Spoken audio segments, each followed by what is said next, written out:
Ricorre oggi il 35° anniversario dell'uccisione del giudice Antonio Saetta e del figlio Stefano. I rappresentanti delle autorità politiche, civili, militari e religiose si sono recati presso il cimitero comunale di Canicattì per la deposizione di un omaggio floreale presso la tomba del giudice.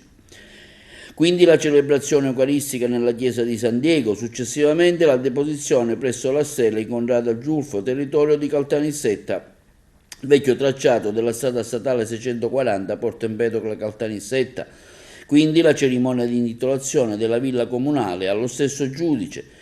Il giudice Antonio Saetta, presidente della prima sezione della Corte d'Assise d'Appello, insieme al figlio Stefano, vennero ucciso con 46 colpi nell'agguato avvenuto proprio il 25 settembre del 1988 sul viadotto in contrada Caltanissetta.